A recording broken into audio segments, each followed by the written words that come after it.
Europe 1, 7h25, Thomas Soto. La morale de l'info, Raphaël Antoven, bonjour. Bonjour Thomas. La mort en direct, c'est le spectacle inédit auquel on assiste en audiovision depuis hier. Il va falloir inlassablement revenir sur ce qu'on a vu et sur le sens de ces images hallucinantes. Qu'est-ce qu'on voit? Un entretien en direct, conduit dans les règles de l'art par une journaliste abattue soudain par les tirs d'un ancien collaborateur de la chaîne. Oui Thomas, on pourrait se contenter de dire d'ailleurs que le meurtrier, furieux d'avoir été viré, vexé d'être invisible, a choisi par jalousie professionnelle de faire parler de lui en punissant une présentatrice.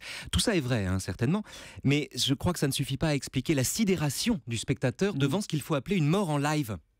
Parce que ce qui est dément dans cette histoire, c'est qu'on a vu mourir une femme qui s'est vue mourir elle-même. On a vu ce qu'elle a vécu. On a littéralement vécu sa mort. Aucun des milliers de spectateurs n'a eu le temps de détourner le regard. Je veux dire, personne n'était prévenu.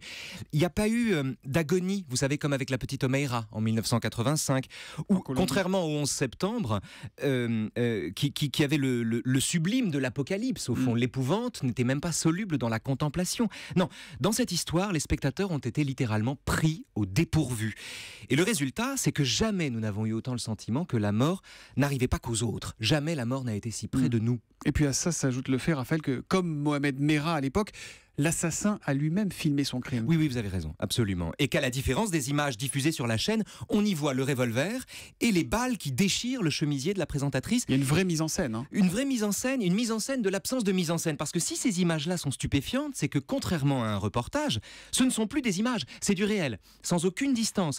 Il faut bien comprendre que le meurtrier n'est pas seulement un meurtrier, c'est aussi un désinformateur, c'est un destructeur d'images. C'est un ancien journaliste qui, en filmant son geste, s'en prend au journalisme lui-même. D'où, Thomas, je crois, la réaction remarquable de la journaliste en studio qui, passé l'instant de stupeur, a déclaré « Nous ne sommes pas certains de ce qui vient d'arriver ». Alors qu'elle le sait évidemment, elle le sait pertinemment. Il y a un décalage entre sa bouche et ses yeux, son regard à ce moment-là. Mais elle met de la distance. Elle fait son métier d'intermédiaire, elle met du doute, qui consiste à informer. Elle introduit de la distance entre le spectacle et son spectateur. Elle se conduit en média. Elle ne cède pas à la panique, même devant un meurtre. Parce que, au-delà du crime, l'enjeu c'est de sauver le journalisme lui-même, c'est-à-dire la civilisation. C'est-à-dire l'art d'informer, c'est-à-dire le fait de donner une forme. Bref, d'introduire ce qu'il faut bien appeler, et à tous les sens du terme, de la réflexion dans l'image. Et la morale de l'info alors? Écoutez, la morale de l'info, pardon du jeu de mots, mais j'ai tendance à dire que le pire ennemi d'un média, c'est l'immédiat. La morale de l'info tous les matins avec Raphaël Antoven sur Europe 1. À demain matin, Raphaël. À demain, Thomas.